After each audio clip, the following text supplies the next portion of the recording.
Hey everybody, Edo here, and the good folks at Fowers Games have sent along a copy of Hardback. Actually, there you can see it, Hardback, and this is a nice tiny box filled with a lot of cards designed by Beck and Tim Fowers.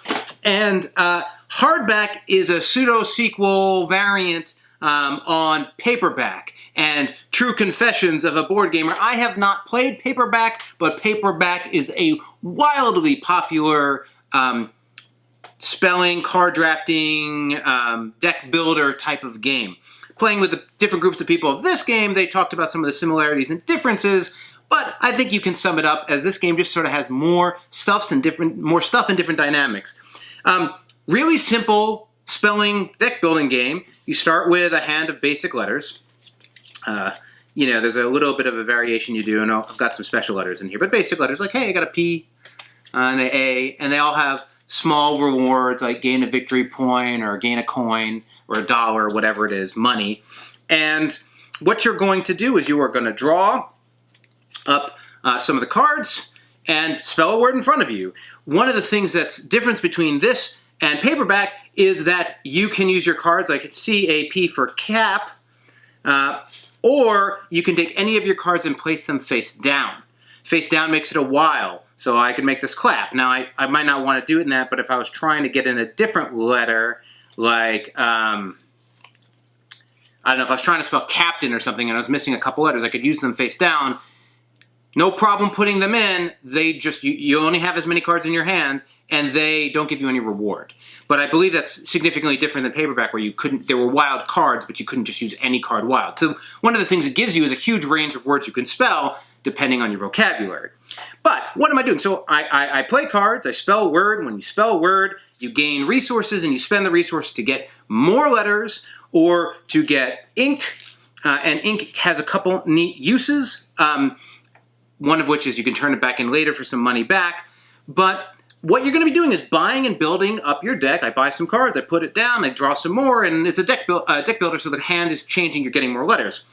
One of the things you can see, or if I lift these up you might see, is there's very different themes to these. There is the romance, which is the red card. This is mystery, adventure, and horror. And these are different themes of novels, but the way it works is if you use more of the same type of book in your word, you get a double bonus. So instead of just getting the top bonus, you also get the bottom bonus.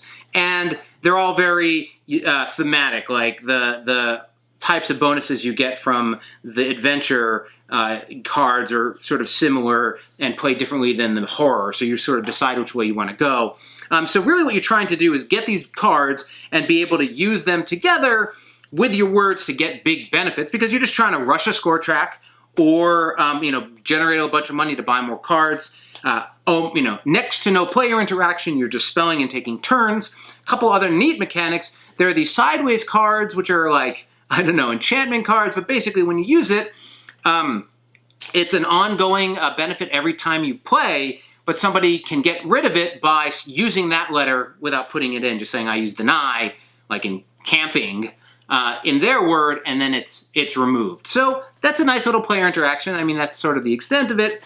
And the ink, one of the things I like about the inks is if you want, you can push your luck and spend an ink to draw an extra card, put it on the table with the ink on it. And what that means is you need to use it in your word. You have to build a word with this letter.